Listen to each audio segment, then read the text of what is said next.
Welcome back to a video that might genuinely change the way you see your bank account, your future, and every financial decision you make from this point forward. We know that many of you are working hard, trying to build something real, trying to get ahead, and we respect that. But here's the thing, working hard alone is never enough. Because if you're working hard with the wrong mindset, you're essentially running full speed in the wrong direction. Today, we're not talking about tactics. We're not talking about which stocks to buy or which side hustle to start. We're talking about something far more powerful. The way the rich actually think about money versus the way poor people do. And the gap between those two ways of thinking is exactly why some people keep getting richer, while others stay stuck, no matter how many hours they put in.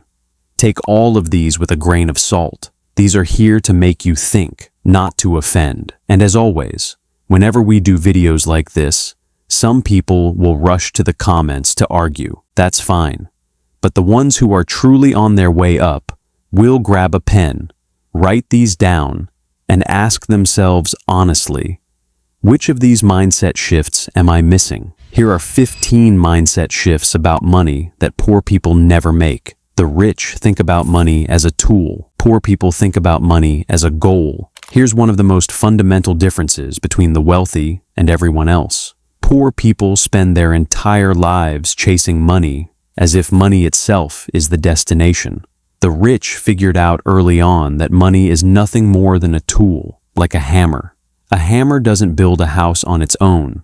The person holding it does. When you think of money as a goal, you hoard it, you fear losing it, and you make desperate decisions with it. When you think of money as a tool, you ask better questions. What can I build with this? How do I use this to create more? Rich people are always thinking about deployment. Poor people are thinking about collection. The rich think long-term. Poor people think about surviving the week. Walk into any conversation about money with a poor person, and within 5 minutes, you'll hear something about bills, rent, or this month's expenses. That's not a criticism. That's a reality many people live in. But here's the trap. When all of your mental energy is consumed by short-term survival, you never develop the long-term thinking that actually gets you out. The rich think in decades. Where will this investment be in 10 years? What does this business look like in 15? What habits am I building right now that will compound over time? Poor people think in days, and you simply cannot think your way out of poverty 1 week at a time. The rich believe money is abundant. Poor people believe money is scarce. This one sounds like motivational nonsense until you actually study the behavior it produces. When you believe money is scarce, that there's only so much to go around, you compete, you hoard, you resent other people's success, and you play small. You don't invest because you're afraid of losing what little you have. When you believe money is abundant, that there's always more to be made, more value to be created, more opportunities to be found, you play offense. You invest. You take calculated risks. You celebrate other people winning because you don't see their success as a threat to yours. Your beliefs about money determine the size of the game you're willing to play. The rich pay themselves first. Poor people pay everyone else first. Here's how most people handle money. The paycheck comes in. Rent gets paid. Bills get paid. Groceries, car payment, subscriptions, entertainment. And then at the end, if anything is left, maybe a little gets saved. Maybe. Rich people flip this entire model. The moment money comes in, a percentage goes directly into savings or investments before anything else. Before rent, even. This is not optional for them. It's automatic. It's non-negotiable. The rest of their lifestyle is then built around what remains. Poor people build their lifestyle first and try to save whatever is left. There is never anything left. The rich focus on earning more. Poor people focus on spending less. cutting coupons, hunting for sales, skipping coffee. These are the financial strategies of someone who has accepted that their income is fixed. And that acceptance is the real problem. There is a ceiling to how much you can cut. You can only reduce your expenses so far before you're living on nothing. But there is no ceiling on how much you can earn. The rich understand this, and so they put the majority of their mental energy into the question: how do I increase what comes in? New skills, new income streams, better positioning, higher value. Poor people obsess over what goes out. Rich people obsess over what comes in. The rich see investing as normal. Poor people see investing as gambling. Ask the average person why they don't invest, and they'll tell you it's too risky, too complicated, or something rich people do, not them. That belief alone is keeping millions of people broke. Investing is not gambling. Gambling is putting money into something with no underlying value and hoping luck goes your way. Investing is putting money into something with real value and letting time do the work. The rich start investing early and they invest consistently, regardless of market conditions, regardless of how much they have. They understand that money sitting still is actually losing value every single year. Poor people keep their money in a savings account and feel safe. That safety is an illusion. Inflation is silently eating it alive. The rich buy assets. Poor people buy liabilities. Robert Kiyosaki explained this better than almost anyone. An asset puts money in your pocket. A liability takes money out of your pocket. The rich spend their money on things that generate more money. Rental properties, stocks, businesses, royalties. Poor people spend their money on things that feel like assets but actually cost them continuously. A new car that depreciates the second it leaves the lot. A giant TV, designer clothes, the latest phone. Look at what anyone is spending money on, and you will know exactly where they will be financially in 10 years. Rich people buy assets first and enjoy luxuries later, with the profits from those assets. Poor people buy luxuries first and wonder why they never get ahead. The rich are comfortable talking about money. Poor people treat money like a taboo subject. In most households, money is never discussed openly. It's awkward, it's private, it's almost shameful. Children grow up with zero financial education because their parents never talked about it, and so they repeat the same mistakes their parents made.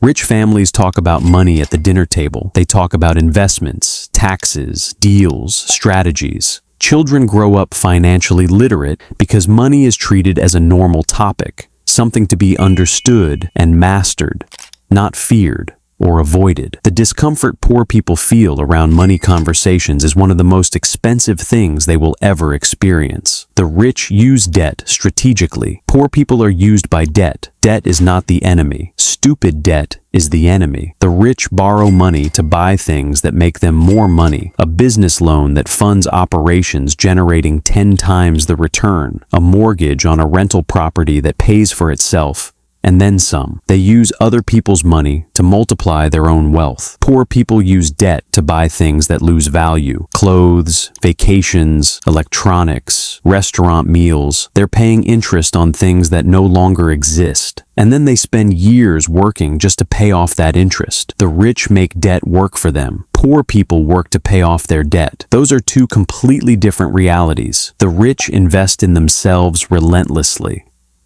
Poor people think education ends at graduation.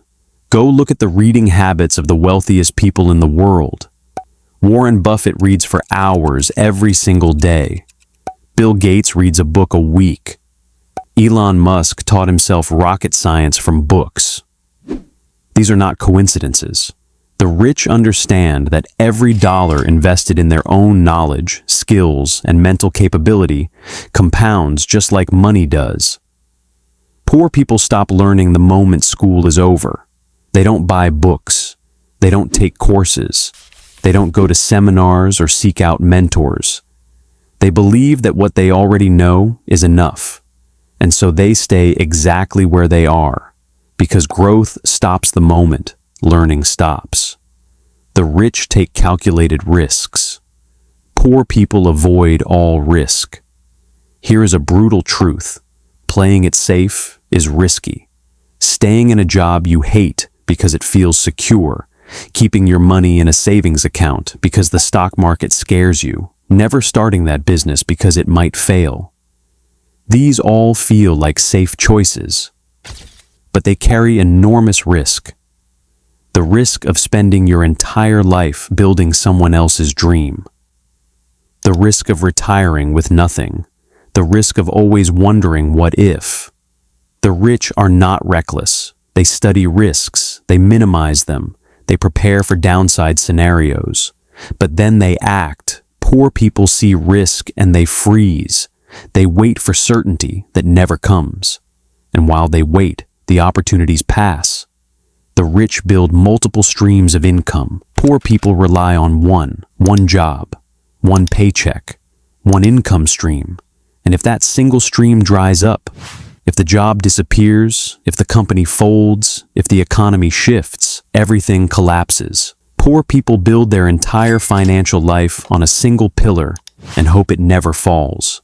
The rich are obsessed with diversification, salary, business income, rental income, dividends, royalties, online revenue. They are always building new streams because they understand that one is never enough. The average millionaire has 7 income streams, not because they were born with 7, but because they built them one by one over time.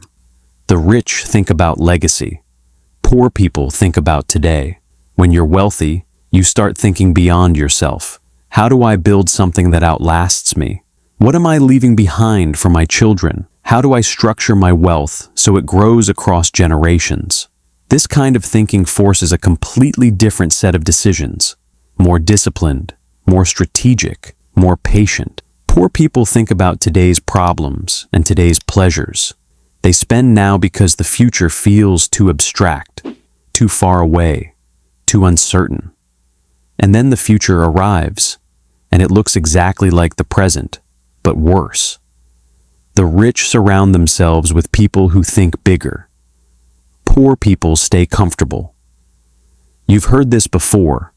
You are the average of the 5 people you spend the most time with. It's not just a motivational quote. It is an observable pattern.